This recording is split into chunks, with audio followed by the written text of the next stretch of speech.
ಈಗಾಗಲೇ ಸಮಯ ಆದಂಗೆ ಆಗ್ಯದ. ಆದರೂ ಕೂಡ ನಾ ಬಹುಶಃ ಪೂಜ್ಯರಿಗೆ ನಾ ಹೇಳಿದ್ದೆ, ವಿಶೇಷವಾಗಿ ದೊಡ್ಡ ದೊಡ್ಡ ಸಮಾರಂಭದಲ್ಲಿ ನಾನು ಭಾಗಿಯಾಗೋದು ಬಹಳ ಕಡಿಮೆ. ನನಗನ್ನಿಸಿದಂಗೆ ನೋಡಿದ್ರೆ ಪೂಜ್ಯರು ನಮ್ಮ ಮೇಲೆ ಬಹಳ ಒಂದು ಅಪಾರವಾಗಿರತಕ್ಕಂಥ ಒಂದು ಪ್ರೀತಿ. ಅವರು ನಮ್ಮನ್ನು, ಅವರು ಮತ್ತು ನಾವು ಏನು ಯಾವ ಥರದ ಭೇದ ಇಲ್ಲ. ಪೂಜ್ಯರು ಎಷ್ಟೋ ಸಲ ನಮ್ಮ ಮಠಕ್ಕೂ ಕೂಡ ಅವರನ್ನು ನಾವು ದಯಮಾಡಿಸಿಕೊಂಡಿವಿ. ಅವರ ದರ್ಶನ ಆಶೀರ್ವಾದ ಕೂಡ ನಮ್ಮ ಊರೊಳಗಾಗ್ಯದ. ಹೀಗಾಗಿ ಇಲ್ಲಿ ವಿಶೇಷವಾಗಿ ಏನು ಹೇಳೋದೇನಪ್ಪ ಅಂದ್ರೆ, ಒಂದು ಇದು ಜ್ಞಾನ ದಾಸೋಹ ನಡೀತಾ ಇದೆ, ಅನ್ನ ದಾಸೋಹ ನಡೀತಾ ಇದೆ. ಆಮೇಲೆ ಏನಪ್ಪ ಅಂದ್ರೆ ಎಲ್ಲ ಉದಾರ ಮನಸ್ಸಿನಿಂದ ಒಂದು ದಾನದ ಒಂದು ವಿಚಾರ ಕೂಡ ನಡೀತಾ ಇದೆ.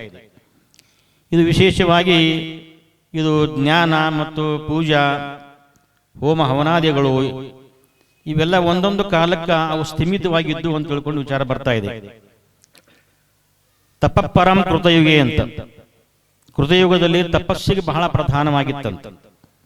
ಆಮೇಲೆ ತ್ರೇತಾಯಾಮ್ ಜ್ಞಾನ ಮುಚ್ಚಿತಿ ಅಂತ, ತ್ರೇತಾಯುಗದಲ್ಲಿ ಜ್ಞಾನಕ್ಕೆ ವಿಶೇಷವಾಗಿರತಕ್ಕಂಥ ಸ್ಥಾನಮಾನ ಇತ್ತು.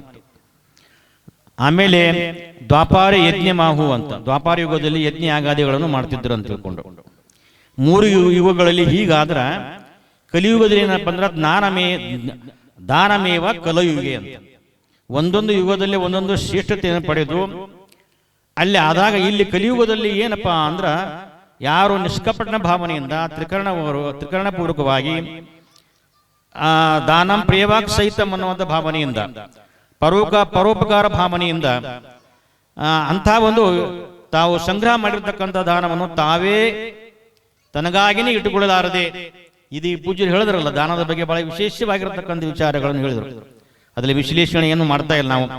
ಅಂಥ ಯಾವ ಮನಪೂರ್ವಕವಾಗಿ ಇಂಥ ಒಂದು ಮಹಾಕ್ಷೇತ್ರಕ್ಕೆ ಪವಿತ್ರವಾಗಿರ್ತಕ್ಕಂಥ ಕಾರ್ಯಕ್ಕೆ ಸತ್ಪಾತ್ರಕ್ಕೆ ಯಾರು ದಾನ ಮಾಡ್ತಾರ ಅವರೇ ಕಲಿಯುಗದಲ್ಲಿ ಶ್ರೇಷ್ಠರು ಅನ್ನುವಂಥ ವಿಚಾರ ಬರ್ತಾ ಇದೆ. ಆ ನಿಟ್ಟಿನೊಳಗ ಈಗ ಇಂಥ ಒಂದು ಪವಿತ್ರವಾಗಿರ್ತಕ್ಕಂಥ ಯಾವ ಇಂಡಿ ಪಟ್ಟಣದೊಳಗೆ ಇವತ್ತು ಅವಶ್ಯವಾಗಿ ಬೇಕಾಗಿರ್ತಕ್ಕಂಥದ್ದು ಕೂಡ, ಇಂಡಿ ಪಟ್ಟಣದೊಳಗ ಇಂಥ ಒಂದು ಯಾವುದೂ ಇಲ್ಲಿ ವಿಶೇಷವಾಗಿ ಶಾಂತೇಶ್ವರ ದೇವಸ್ಥಾನ ಬಿಟ್ಟು ಕೆಲವೊಂದು ದೇವಸ್ಥಾನಗಳು ಇರಬಹುದು, ಆದರೆ ವಿಶೇಷವಾಗಿ ಇಲ್ಲಿ ಈ ಪಟ್ಟಣದೊಳಗೆ ವಿಶೇಷವಾಗಿ ಯಾವ ಮಠಗಳು ಕೂಡ ಇಲ್ಲ.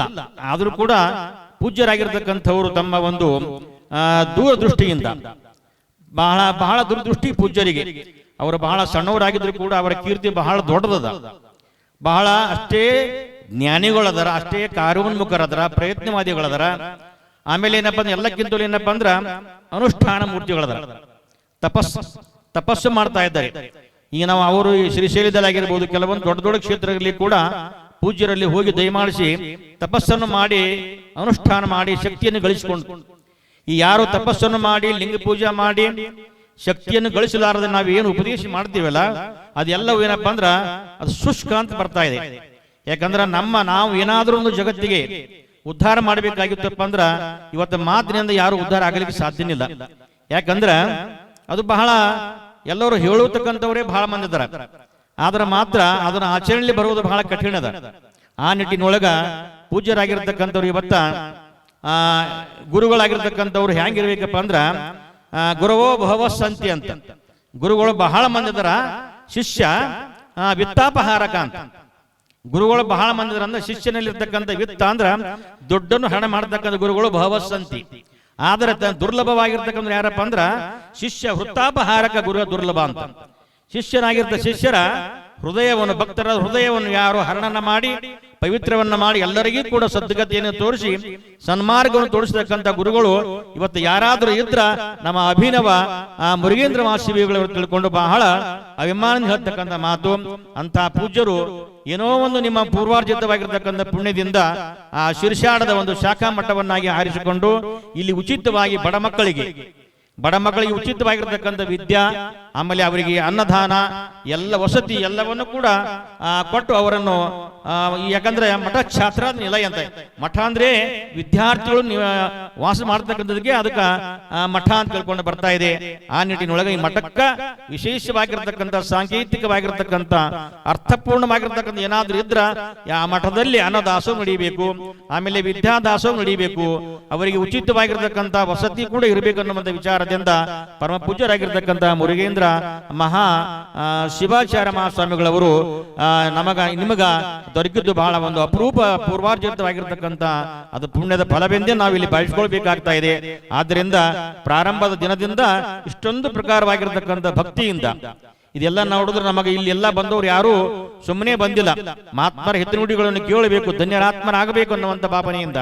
ಯಾಕಂದ್ರ ಅಮೃತಾನಂದ ಮಹಾಸ್ವಾಮಿಗಳವರು ಮಾತನಾಡುವಾಗ ಅವರು ಸಿದ್ದೇಶ್ವರ ಸ್ವಾಮಿಗಳವರು ಮಾತನಾಡದಂಗೆ ಅನಿಸ್ತಿತ್ತು.